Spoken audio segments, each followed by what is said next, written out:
નમસ્કાર, હું આદર્શ છું. વેલકમ ટુ આદર્શ education society. Standard ninth, subject science, chapter 1, Matter in our surroundings. Hello students, today we will discuss evaporation. What is evaporation? Evaporation means the change of liquid into vapor. It is called as evaporation. See now here, do we always need to heat?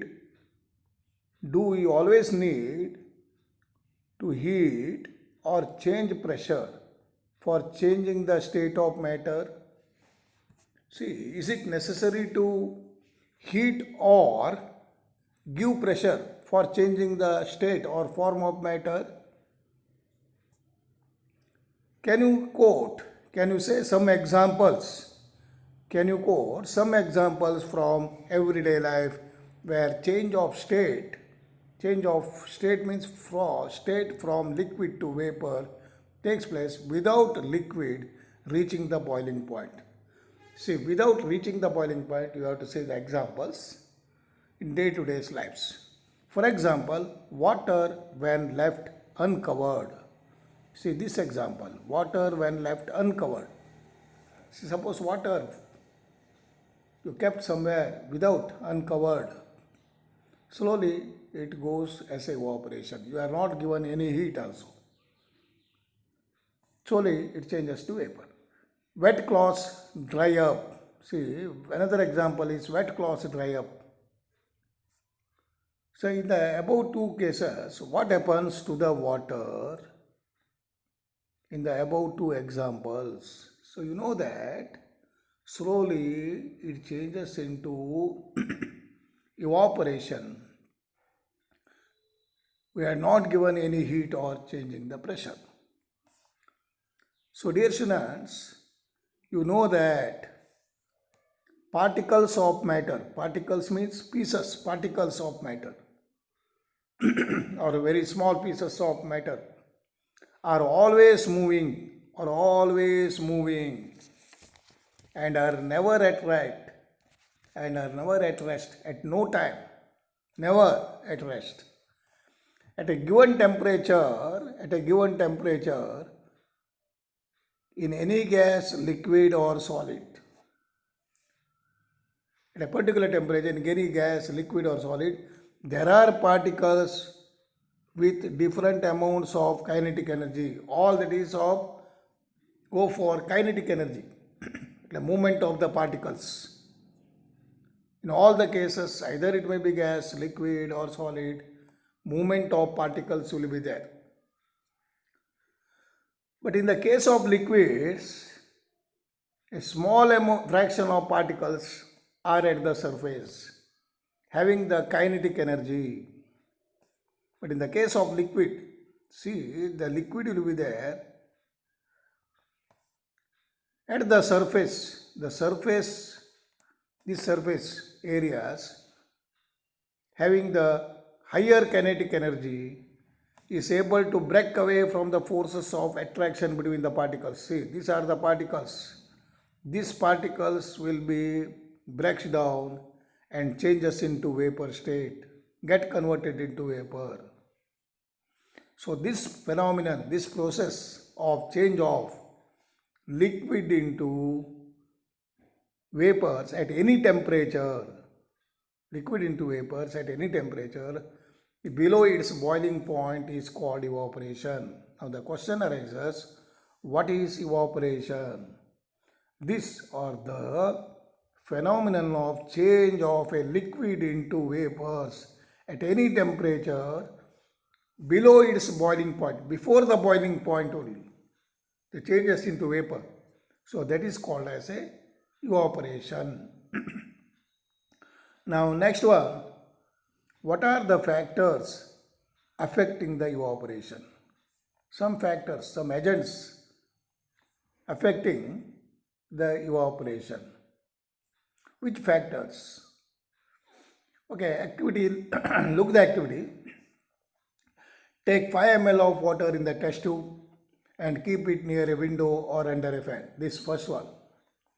Take a 5 ml of water in the test tube and keep it near a window or under the fan. Okay, this one activity. And the second activity is take 5 ml of water in an open china dish and keep it near a window or under a fan. See, I will show you china dish. Okay, this china dish. See, look here now. This is the china dish. Open. This is not covered. Open china dish. Clear? Now, you will see here the activity what? Take another third one is take again 5 ml of water in an open china dish and you hand over and keep in the cupboard or on a shelf of your class. So like this were 3 activities. And what you have to do? Record the room temperature. What is the room temperature? Temperature you have to note down. And another aspect is record the time and days for the evaporation taken place.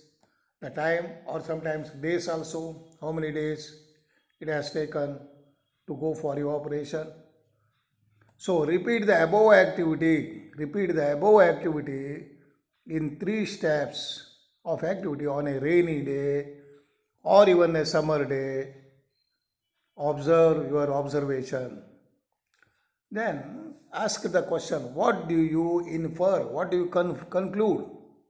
What do you infer? See, what do you infer here? Conclude. About the effect of temperature, whether you have noticed the temperature or surface area or wind speed on the evaporation. So these are the things you have to say the answer. Now look here now, you must observe that the rate of the evaporation increases with, the evaporation increases with which one? An increase in the surface area. If the surface area is more, the evaporation takes place more. Second, an increase in the temperature. If the temperature is more, an evaporation goes more. And third one, a decrease in the humidity. Decrease, come down, below down. Decrease in the humidity. What is humidity? Amount of water vapor in the air. So then this.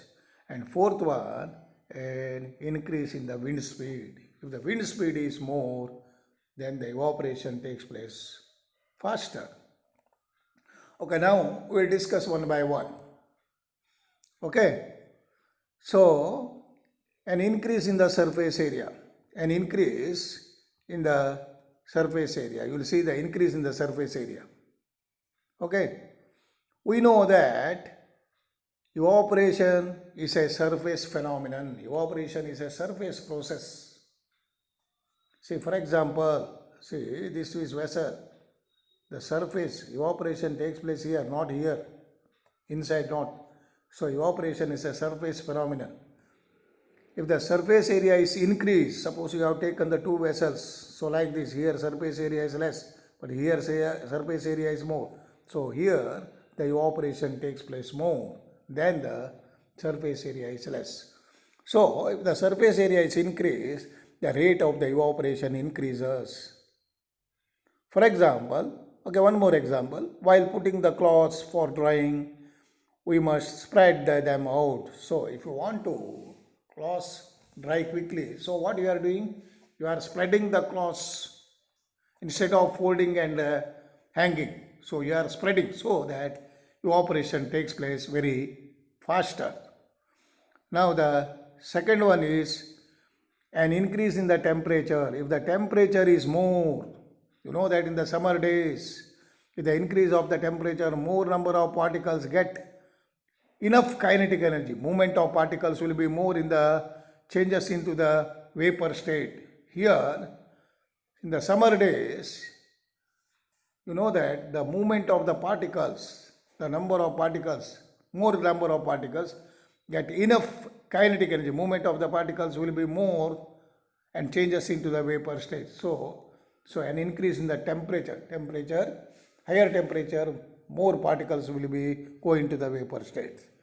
And third one, a decrease in the humidity. Decrease. What is humidity? The question will be there. What do you mean by humidity? Humidity is amount of water vapor present in the air. The air around us cannot hold more than a definite amount of water vapor. The air around us cannot hold more than a definite amount of temperature at a given temperature, water vapor at a given temperature. So, if the amount of water vapor is already high in the atmosphere, the rate of the evaporation will be decreases. For example, consider summer day and rainy day. See, clothes dry quickly in the summer days because those time the amount of water vapor will be less in the atmosphere. But in the rainy days, the amount of water vapor will be more. So that is why for drying the clothes takes more time to dry up. Okay. Now next one is an increase in the wind speed. Wind speed is more is there, then the evaporation goes faster. It is a common observation that clouds dry faster on a windy day. With the increase in the wind speed, the particles of the water move away with the wind, decreasing the amount of water vapor in the surrounding. So the amount of water vapor will becomes less and the particles moves away with the wind speed. So an increase in the wind speed helps to go for the evaporation faster. So these are all the factors. What are the factors you learned? Factors affecting an increase in the surface area, and second one is an increase in the surface area. This one, an increase in the temperature, a decrease in the humidity, an increase in the wind speed. So these are the factors affecting the evaporation. Now next heading is how does evaporation cause cooling? Cause means that results in the cooling. In an open vessel, the liquid keeps on evaporating. In open vessel, you keep the water, go on evaporating slowly. The particles of liquid absorb, these particles will absorb energy from the surroundings. See, suppose, look here now, you kept the liquid here, these particles go, this water changes into water vapor, and whatever the energy lost here is getting from the surroundings, so that is why it makes a cooling effect. It makes this absorption of energy from the surrounding make the surroundings cold, so then you will get the cooling effect. Okay, for this we will understand with the examples of cooling effect. For example, what happens when you pour some acetone on your farm? For example, when pour acetone or nail polish remover on your palm, so you will see the farm. So farm, look here now, farm, I will show you, see this one. See, this is your farm. When you put the acetone here, what you are noticing? Okay. So, what will be you are noticing? So, you will feel a cooling effect. Why? Because the particles gain energy from your farm and the surroundings and evaporation causing the farm to cool. See, whatever, when you put the acetone or petrol on your farm, that energy, you know that evaporation due to the heat energy from your farm, then that creates evaporation and causes the cooling effect. And at the same manner, at a hot sunny day, people sprinkle water at a roof or open ground. You know that open ground sprinkling the water. So, due to the large latent heat of vaporization, latent means when the water here when you pour the water, this heat will evaporating, and here becomes cooler. Here becomes cooling effect you will get, and that much energy is getting from the surroundings. Now, next example is why should we wear clothes? Why should we wear clothes during the summer season? Why should we go for the cotton clothes during the summer season? You know that during the summer we perspire, sweating because of the process of our mechanism of our body which keeps us cool. We know that during the evaporation the particles at the surface of the liquid gain energy. You know that now already you learned. During the evaporation what will happen? Some energy is losing and another whatever the loss energy is absorbing or the energy absorbing from the surrounding and becomes cool. This process here also the same process. Okay, the heat energy equal to the latent heat of vaporization is absorbed from the body, leaving the body cool. Now, cotton being a good absorber, cotton is a good absorber of water, helps us in absorbing the sweat and exposing it to the atmosphere. Expose, allow to be open in the air, allow to be in the open air, exposing to the atmosphere. That is why we should wear cotton cloths in the summer season. Now, next one, why do we see water droplets on the outer surface of the glass containing the ice cold water? You know that sometimes water, your best bottle or any sort of vessel, see like this, ice cold water will be there here, or you know that you when you are drinking when you are drinking cold drinks, some outer drop here, you see that outer surface water droplets you found. Why? Because the water vapor present in the air, this water vapor present in the air coming contact with the cold glass and loses energy. See, water vapor comes contact into the glass or vessel or bottle, and this water vapor, when it will touches to the bottle or a vessel, gets converted into liquid state droplets of water, which is we see as water droplets. So these are the some questions regarding the evaporation and causes of cooling effect. Okay, thank you. Thank you for joining us